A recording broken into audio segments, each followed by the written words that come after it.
Bienvenue à cet épisode de NGA Talk. Aujourd'hui, on parle des ceintures. On va parler des ceintures, l'utilisation des ceintures, pourquoi, comment, qu'est-ce qu'il faut faire et ne pas faire.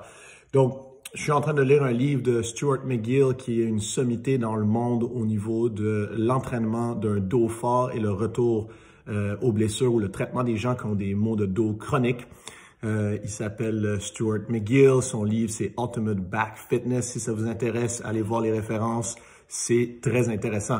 Donc, les ceintures, on va faire la différence entre quelqu'un qui utilise une ceinture à la job, quelqu'un qui utilise une ceinture parce que c'est un athlète. Aujourd'hui, on parle des athlètes. Donc, la première chose, c'est que c'est clair que si vous mettez une ceinture, vous êtes capable de lever plus lourd. Ça, c'est assuré. Les gens ont tendance à lever une ceinture pour trois raisons. La première raison, c'est qu'ils ont vu d'autres personnes mettre une ceinture, fait qu'ils font pareil. Ils se disent, si ça marche pour quelqu'un, ça devrait marcher pour moi. La deuxième raison, c'est que leur dos commence à être relativement raqué, ils commencent à sentir quelque chose dans leur dos. Ils se disent, je vais être plus sécuritaire, je vais utiliser une ceinture. Puis, la dernière raison, c'est qu'ils veulent lever plus lourd. Fait que, le premier truc à se rendre compte, c'est que si vous voulez mettre une ceinture, c'est parce que vous voulez lever quelque chose de vraiment lourd. C'est à ça que ça sert. C'est un outil pour lever plus lourd. C'est à ça que ça sert. C'est pas un outil de protection. Dans la vie de tous les jours ou pour les athlètes, mettre une ceinture pour se protéger, c'est un problème. C'est beaucoup mieux de se protéger en mettant moins lourd et en apprenant à avoir la bonne technique. Parce que ce que Stuart McGill s'est rendu compte, c'est que quand on utilise une ceinture, on a tendance à changer la mécanique de notre mouvement parce que ça nous permet de moins penser à certaines choses. Donc, si on utilise tout le temps une ceinture, on se met à risque parce que dès qu'on n'a pas notre ceinture, on va utiliser une mécanique qui a besoin de la ceinture pour être capable de lever la charge ou faire la tâche. Et là, on risque de se blesser. Je vous donne un exemple. Un joueur de football qui décide de faire des box squats avec une ceinture tout le temps. Après ça, quand il arrive sur le jeu puis il plaque un autre joueur, il a la même position avec sa colonne que quelqu'un qui aurait une ceinture, sauf qu'il n'y a pas de ceinture. Qu'est-ce que ça fait? Il y a beaucoup plus de chances de se blesser.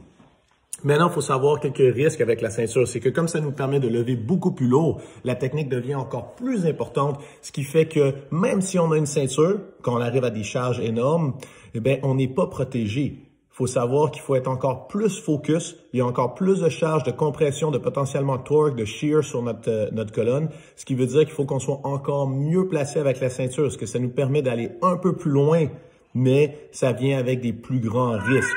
Ça ne veut pas dire qu'il ne faut pas l'utiliser, il faut apprendre à l'utiliser, sauf que faut pas se dire que parce qu'on met une ceinture, on peut faire n'importe quoi. Donc c'est ça, si on comprend que quand on met une ceinture, ça change notre technique, ben, si on est un athlète, si on a un athlète dans un sport où est-ce qu'il y a besoin de lever des grosses charges, ben, il faut apprendre à l'utiliser. Si on la met tout le temps, ça devient une béquille puis on se met à risque. Si on la met jamais, la journée où est-ce qu'on met la ceinture, on ne sait pas comment utiliser son potentiel. Et là aussi, on se met potentiellement à risque parce qu'on ne sait pas comment réagir avec une charge plus lourde.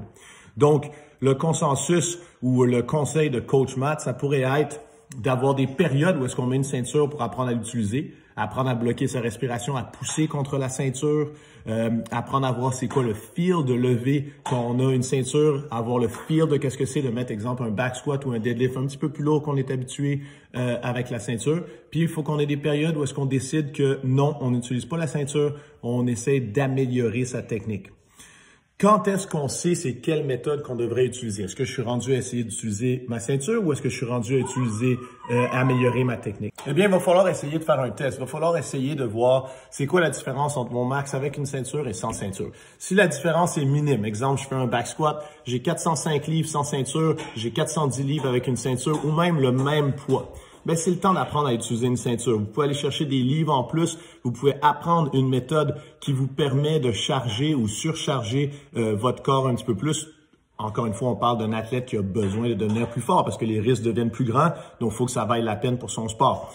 Donc, là, vous seriez rendu à utiliser une ceinture. Si au contraire, je suis capable de faire un back squat à 405 livres avec une ceinture, sauf que sans ceinture, je suis seulement à 355, 360, ben là, c'est le temps de délaisser la ceinture puis d'améliorer sa technique.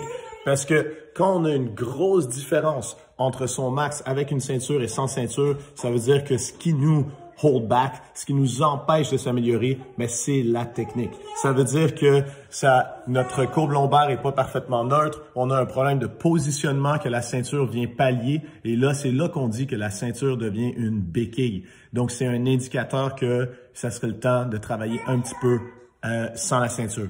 Fait que j'espère que ça vous a aidé. Let's go, c'est un outil qu'on apprend à utiliser, mais on veut pas que ça devienne une béquille. Fait que restez fort. Let's go.